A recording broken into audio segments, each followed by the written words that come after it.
بسم اللہ الرحمن الرحیم۔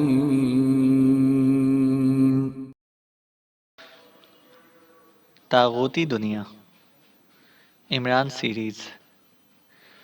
ڈاکٹر کرسٹائن اپنی قیام گاہ کے مخصوص کمرے میں کرسی پر بیٹھا شراب پینے میں مصروف تھا۔ اس کے سامنے چار خوبصورت لڑکیاں قدیم مصری انداز میں رقص کرنے میں مصروف تھیں کہ باہر سے کسی مرد کی چیخ سنائی دی۔ چیخ کا انداز ایسا تھا جیسے کوئی کنویں کی تہ سے چیخ رہا ہو۔ یہ آواز مسلسل سنائی دیتی رہی تو ڈاکٹر کرسٹائن چونک پڑا۔ جاؤ، ڈاکٹر کرسٹائن نے ہاتھ اٹھا کر کہا تو ناچنے والی لڑکیاں اور اس کی کرسی کے قریب موجود وہ لڑکی جو اسے شراب پلا رہی تھی تیزی سے دوڑتی ہوئی کمرے سے باہر چلی گئی۔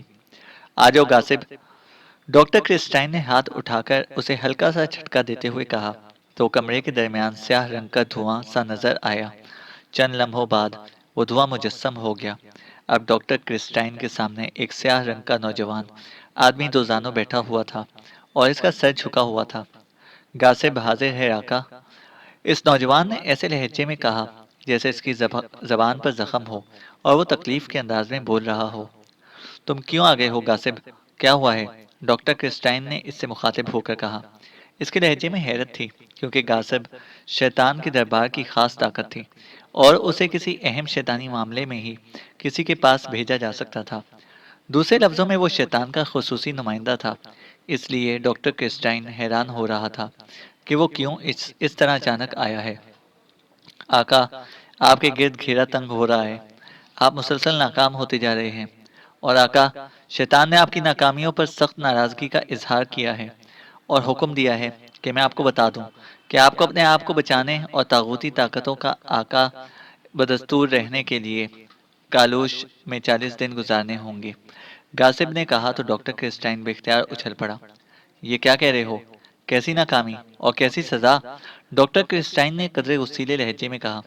آقا، آپ نے پہلے یورشیا کے ذریعے پاکیشیا کے عمران پر حملہ کرایا جو ناکام رہا۔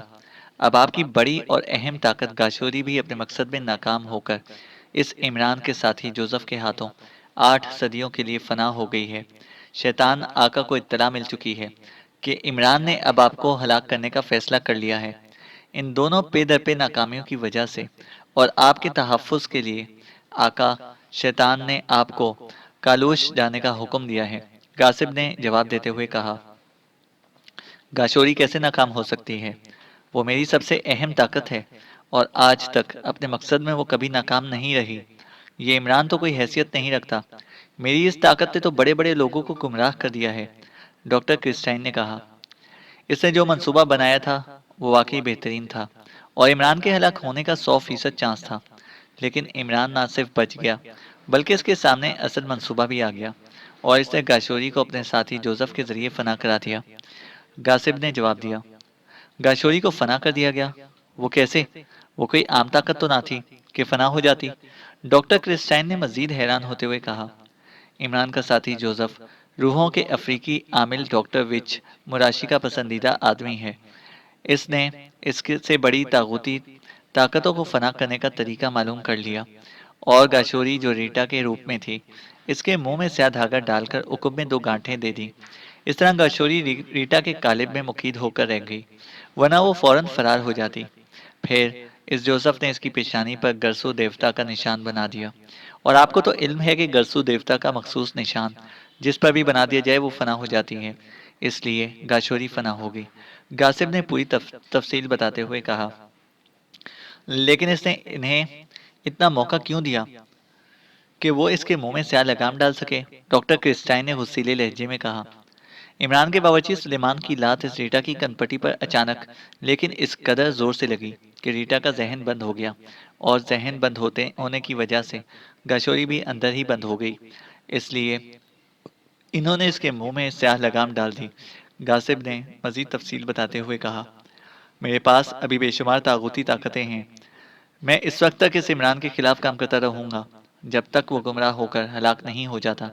پھر آقا شیطان نے مجھے کالوش کی سزا کیوں دی ہے؟ ڈاکٹر کرسٹائن نے منہ بناتے ہوئے کہا، بڑے آقا نے آپ کو سزا نہیں دی بلکہ آپ کے تحفظ کی خاطر یہ حکم دیا ہے۔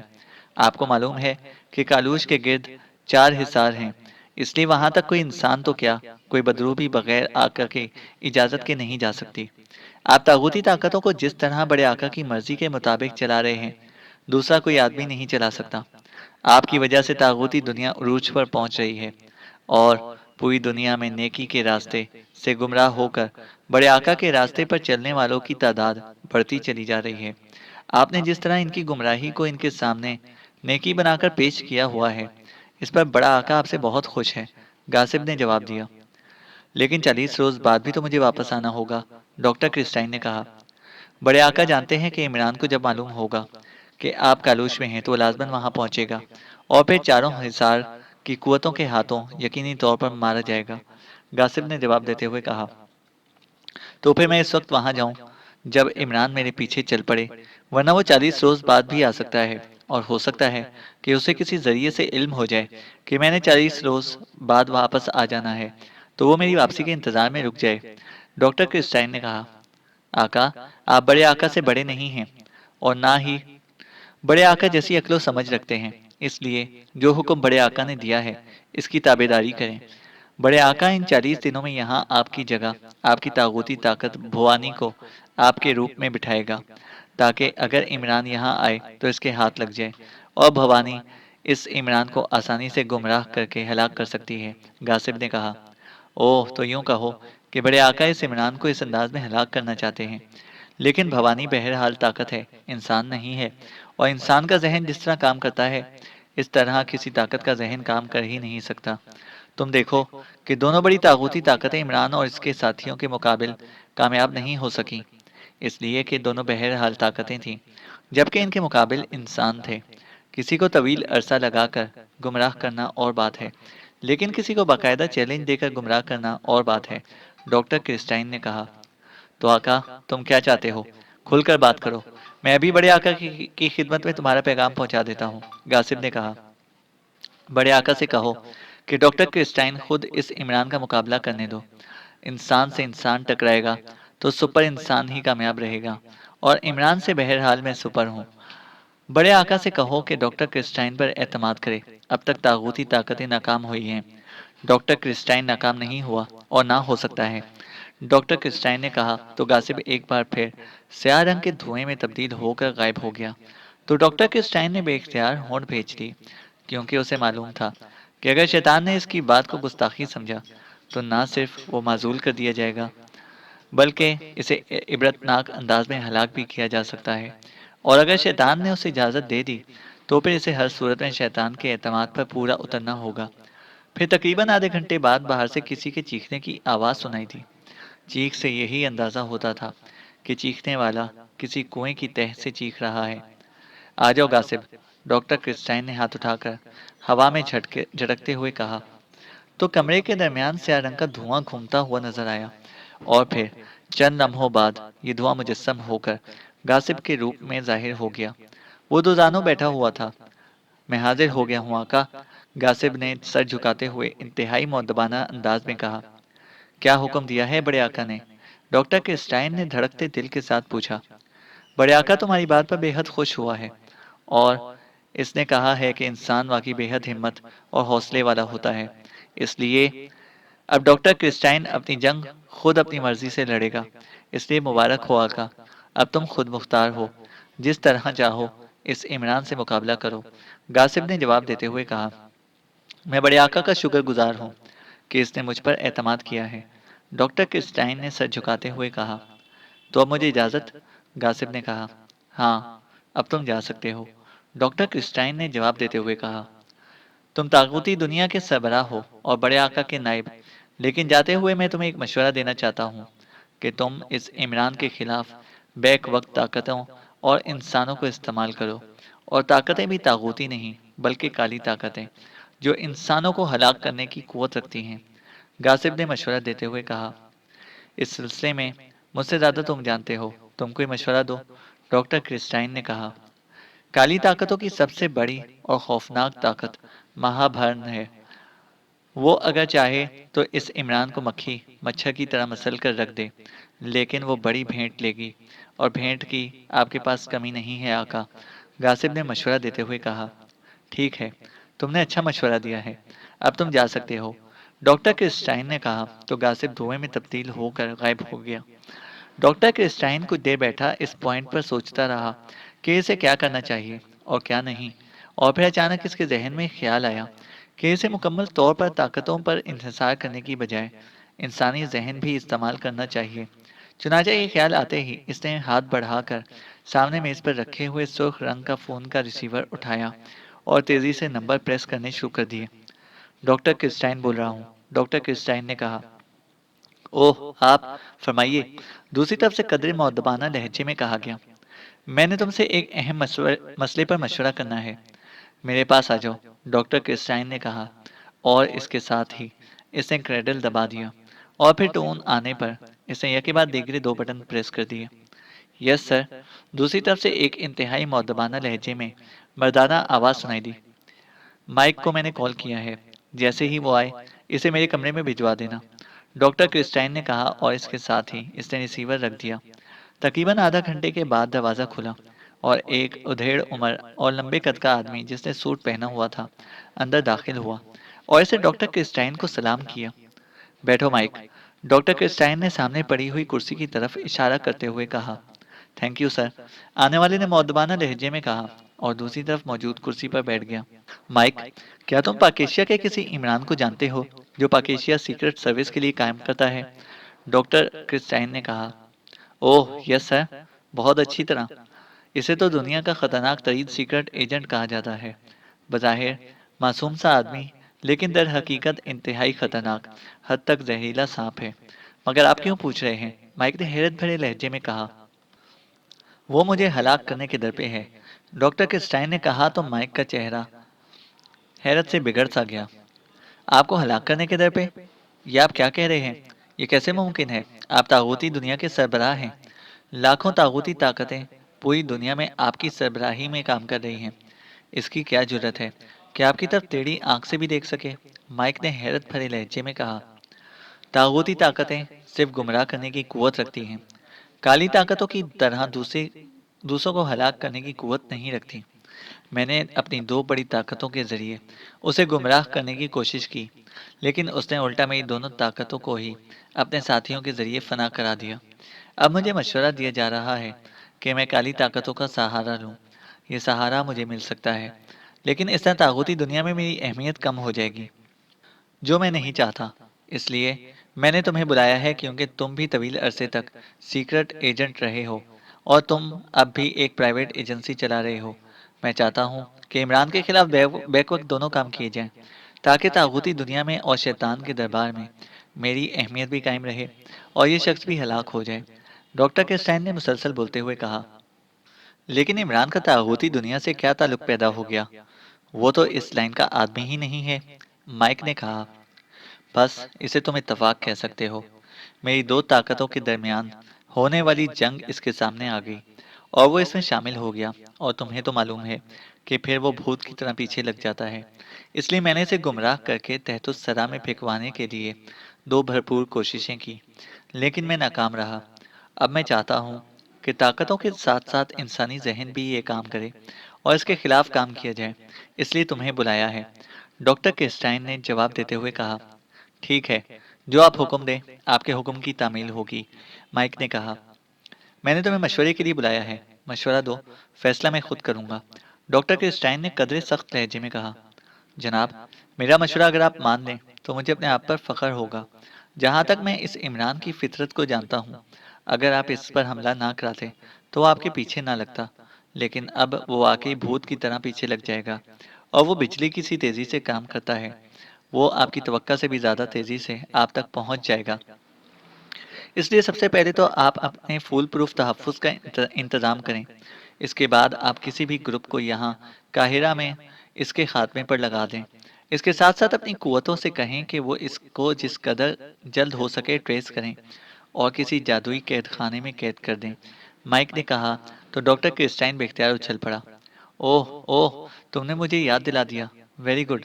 بجائے اس کے کہ ہم کہیں چھپ کر بیٹھ جائیں، اسے بلیک سرکل میں ڈال دیں، جہاں بڑے آقا کی طاقتوں کی وجہ سے اس کی کوئی مدد نہ کر سکے گا اور وہ لازماً ہلاک ہو جائے گا۔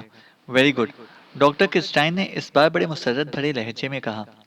بلیک سرکل تک اسے پہنچائے گا کون؟ مائک نے کہا، اسے چھوڑو، ہماری تمام طاقتیں گمراہ کرنے والی ہیں، اس میں ایسی طاقت بھی ہے جس پر وہ 100% اعتماد کرے گا۔ ڈاکٹر کرسٹائن نے کہا، تو پھر مجھے اجازت دیجیے۔ مائک نے کہا، ہاں، تمہارا شکریہ، تم جا سکتے ہو۔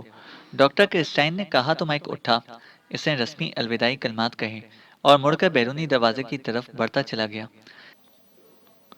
عمران اپنے فلیٹ میں موجود تھا اور سلیمان باہر گیا ہوا تھا۔ عمران ان دنوں مسلسل اس بات پر غور کر رہا تھا کہ طاغوتی دنیا کے سربراہ ڈاکٹر کرسٹائن کو کیسے ٹریس کیا جائے۔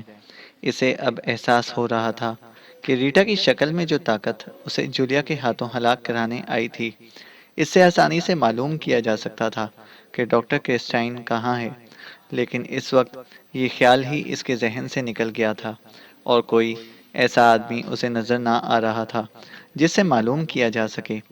سید چراغ شاہ صاحب ملک سے باہر تھے اور ان سے کوئی رابطہ نہیں تھا۔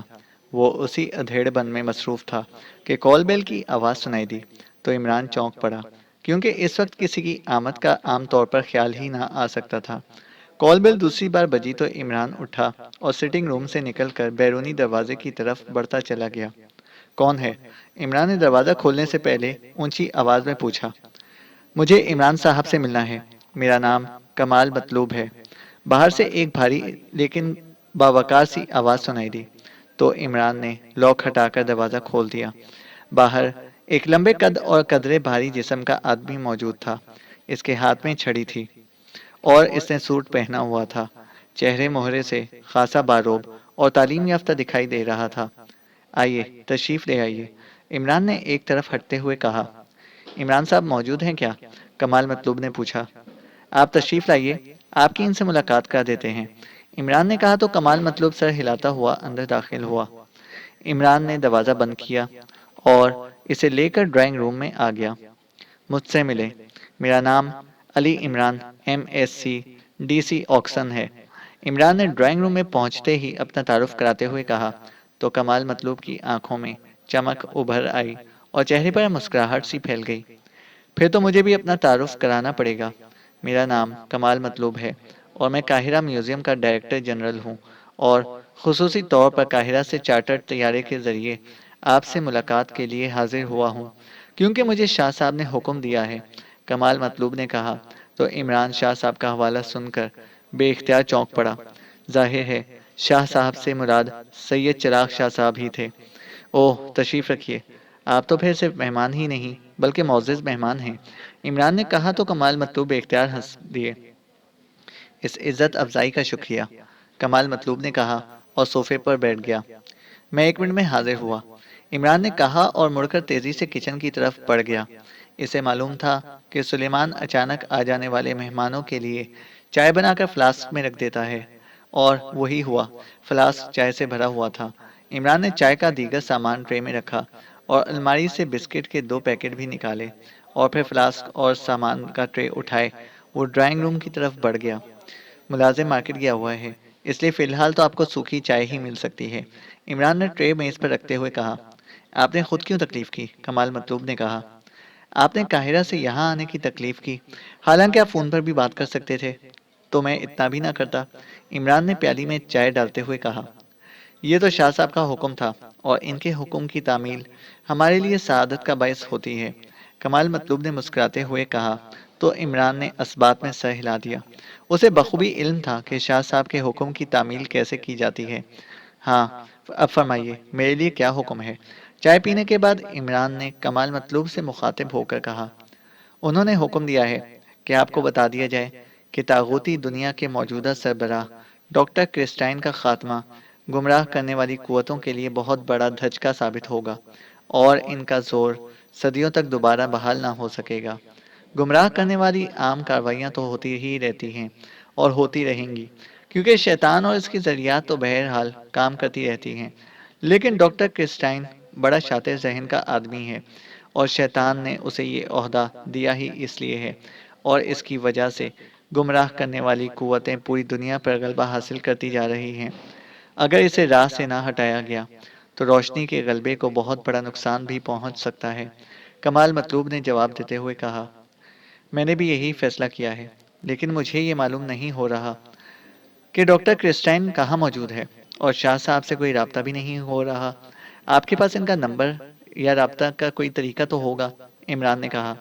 نہیں، میرے پاس نہیں ہے، البتہ انہوں نے از خود فرمایا ہے کہ ان سے رابطہ کرنے کی ضرورت نہیں ہے، آپ از خود یہ کام کریں۔ البتہ انہوں نے آپ کے اس سوال کا جواب دینے کے لیے مجھے یہاں بھیجا ہے۔ میں چونکہ قاہرہ میوزیم کا ڈائریکٹر جنرل ہوں، اس لیے میرا واسطہ ایسی طاغوتی طاقتوں سے پڑتا رہتا ہے، لیکن شاہ صاحب جیسے بزرگوں کی مہربانی ہے کہ وہ طاغوتی طاقتیں میرا کچھ نہیں بگاڑ سکتی۔ ڈاکٹر کرسٹائن کے بارے میں یہ مصدقہ خبر ہے، اور شاہ صاحب نے خود اس کی تصدیق بھی کی ہے کہ ڈاکٹر کرسٹائن آپ کے ڈر سے کہ آپ اسے ہلاک نہ کر دیں، قاہرہ کی جنوبی پہاڑیوں، جنہیں کسانہ پہاڑیاں کہا جاتا ہے، میں جا کر چھپ گیا ہے۔ کسانہ پہاڑیاں اپنی ساخت کے لحاظ سے انتہائی خطرناک ہیں۔ ان پہاڑیوں میں نہ صرف انتہائی گھنے جنگلات ہیں، بلکہ وہاں درندے بھی کثرت سے پائے جاتے ہیں۔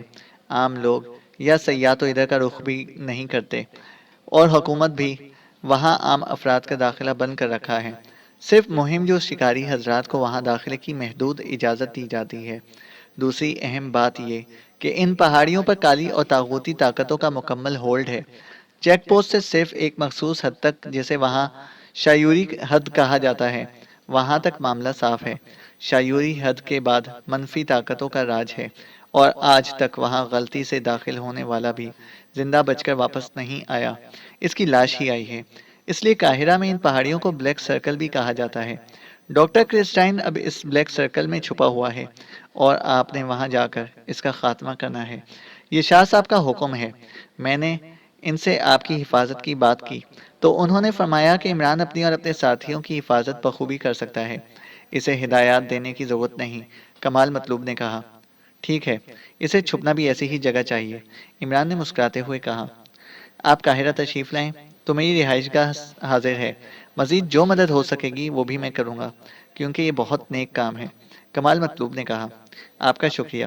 مشن کے دوران کسی کے گھر ٹھہرنا گھر والوں کے لیے مسائل پیدا کرتا ہے، اس لیے ہم آپ کے پاس ٹھہر تو نہیں سکتے، البتہ ضرورت پڑنے پر فون پر باتیں کر لیا کریں گے۔ آپ اپنا فون نمبر بتا دیں، عمران نے کہا تو کمال مطلوب نے فون نمبر بتا دیا۔ بے حد شکریہ، خصوصاً یہاں تشریف لا کر ملاقات کرنے کا، عمران نے مسکراتے ہوئے کہا۔ اوہ نہیں، یہ میرے لیے سعادت کا باعث ہے۔ پھر شاہ صاحب کے حکم کی تعمیل تو بہرحال کرنا ہی تھی۔ اب مجھے اجازت دیں، طیارہ ایئرپورٹ پر موجود ہے، اور ٹیکسی کو میں نے آپ کے فلیٹ کے نیچے روک رکھا ہے، اور کل صبح میں نے ایک ضروری میٹنگ میں بھی شامل ہونا ہے، کمال مطلوب نے اٹھتے ہوئے کہا، اور پھر عمران اسے فلیٹ کے نیچے موجود ٹیکسی تک چھوڑنے کے لیے آیا، اور پھر کمال مطلوب ہاتھ ہلاتا ہوا رخصت ہو گیا تو عمران واپس فلیٹ میں آ گیا۔ اس نے ڈرائنگ روم میں موجود چائے کے برتن اٹھا کر واپس کچن میں رکھے، اور ریسیور اٹھا کر اس نے انکوائری کے نمبر پریس کر دیے۔ یس، انکوائری پلیز۔ رابطہ قائم ہوتے ہی ایک نسوانی آواز سنائی دی۔ یہاں سے مصر، اور پھر قاہرہ کا نمبر دیں، عمران نے کہا۔ ہولڈ کریں، دوسری طرف سے کہا گیا، اور پھر چند لمحوں کی خاموشی کے بعد انکوائری آپریٹر نے دونوں نمبر بتا دیے تو عمران نے کریڈل دبایا، اور ٹون آنے پر اس نے انکوائری آپریٹر کے بتائے ہوئے نمبر پریس کر کے آخر میں وہ نمبر پریس کر دیا جو کمال مطلوب نے بتایا تھا۔ یس، قاہرہ میوزیم۔ رابطہ قائم ہوتے ہی ایک نسوانی آواز سنائی دی۔ میں پاکیشیا سے علی عمران بول رہا ہوں، ڈائریکٹر جنرل کمال مطلوب سے بات کرنی ہے، عمران نے کہا۔ ڈائریکٹر جنرل کمال مطلوب صاحب کسی خصوصی کام کے لیے پاکیشیا ہی گئے ہیں، ابھی ان کی واپسی نہیں ہوئی، دوسری طرف سے کہا گیا۔ اوکے، شکریہ، عمران نے کہا اور ریسیور رکھ دیا۔ اس کے چہرے پر اطمینان کے تاثرات ابھر آئے تھے، کیونکہ عمران کے حلق سے یہ بات نہ اتر رہی تھی کہ جو کچھ کمال مطلوب نے خود یہاں آ کر کہا ہے، یہ ساری بات چیت فون پر بھی ہو سکتی تھی، اس لیے اسے کنفرمیشن ضروری سمجھی تھی، اور اب کنفرمیشن کے بعد اسے اطمینان ہو گیا تھا کہ کمال مطلوب صاحب صرف شاہ صاحب کے حکم کی تعمیل کے لیے یہاں آئے ہیں۔ ویسے بھی شاہ صاحب کا در پردہ اس کے لیے حکم تھا کہ وہ ڈاکٹر کرسٹائن کے خلاف کام کرے، اور عمران کو اچھی طرح تجربہ ہو چکا تھا کہ شاہ صاحب کا حکم نہ ماننے کے کیا نتائج نکلتے ہیں، اس لیے اب اس نے فیصلہ کر لیا تھا کہ اس ڈاکٹر کرسٹائن کو ٹھکانے لگانا ضروری ہے۔ اس نے ایک بار پھر ریسیور اٹھایا اور نمبر پریس کرنے شروع کر دیے۔ رانا ہاؤس۔ رابطہ ہوتے ہی دوسری طرف سے جوزف کی آواز سنائی دی۔ علی عمران بول رہا ہوں، عمران نے کہا۔ یس باس۔ جوزف کا لہجہ یکلخت مؤدبانہ ہو گیا تھا۔ طاغوتی طاقتوں کے خلاف مشن پر میرے ساتھ کام کرنے کے لیے تیار ہو جاؤ، عمران نے کہا۔ یس باس، شکریہ باس۔ دوسری طرف سے جوزف کی مسرت بھری آواز سنائی دی تو عمران نے ہاتھ بڑھا کر کریڈل دبایا اور ٹون آنے پر اس نے تیزی سے نمبر پریس کرنے شروع کر دیے۔ X2 رابطہ ہوتے ہی مخصوص آواز سنائی دی۔ علی عمران بول رہا ہوں بلیک زیرو، عمران نے کہا۔ اوہ آپ، پہلے یہ بتائیں کہ آپ نے دانش منزل آنا کیوں چھوڑ دیا ہے؟ ابھی فون کر رہے ہیں؟ اس بار بلیک زیرو نے اپنی اصل آواز میں گلہ کرتے ہوئے کہا۔ میں طاغوتی طاقتوں کو دانش منزل کا راستہ نہیں دکھانا چاہتا، کیونکہ ہمارے پاس دانش منزل میں بٹھانے کے لیے ایک ہی دانش ہے اور میں اسے بے دانش نہیں کرانا چاہتا۔ البتہ فون اس لیے کیا ہے کہ میں ان طاغوتی طاقتوں کے خلاف مشن پر کام کرنے کے لیے قاہرہ جا رہا ہوں۔ جولیا، صفدر، کیپٹن شکیل اور تنویر کو ساتھ لے جاؤں گا۔ میں نے انہیں فون کرنے سے پہلے تمہیں اس لیے فون کیا ہے کہ چونکہ یہ سرکاری مشن نہیں ہے، اس لیے تم ان کی رخصت منظور کر لینا، عمران نے کہا۔ آپ ان چاروں کے علاوہ اور کسے ساتھ لے جا رہے ہیں؟ بلیک زیرو نے پوچھا۔ صرف جوزف کو، کیونکہ وہ وہاں ہمارے بہت کام آئے گا، عمران نے جواب دیتے ہوئے کہا۔ کیا میری گنجائش نکل سکتی ہے؟ بلیک زیرو نے بڑے التجا بھرے لہجے میں کہا تو عمران بے اختیار ہنس پڑا۔ میں نے اس لیے طاغوتی طاقتوں کو دانش منزل کا راستہ نہیں دکھایا تھا، اب تم خود ان کے پاس جانا چاہتے ہو۔ فکر نہ کرو، ہماری عدم موجودگی میں بڑے ملکوں کی طاغوتی طاقتیں بھی یہاں آ سکتی ہیں، اس لیے تمہارا شوق پورا ہو جائے گا، عمران نے کہا۔ اب میں کیا کہہ سکتا ہوں؟ دعا ہی کر سکتا ہوں کہ اللہ تعالیٰ آپ کو اپنے حفظ و امان میں رکھے اور کامیابی دے، بلیک زیرو نے جواب دیا۔ ارے ارے، ابھی تم اتنے بوڑھے نہیں ہوئے کہ صرف دعاؤں تک محدود ہو جاؤ، ابھی تم نے دنیا میں بڑے بڑے کام کرنے ہیں۔ اوکے، اللہ حافظ، عمران نے آمین کہنے کے بعد مسکراتے ہوئے کہا اور ہاتھ بڑھا کر کریڈل دبا دیا۔ چینل کو سبسکرائب کریں اور بیل آئیکن کو پریس کریں تاکہ ہماری ہر اپڈیٹ آپ کو بر وقت مل سکے۔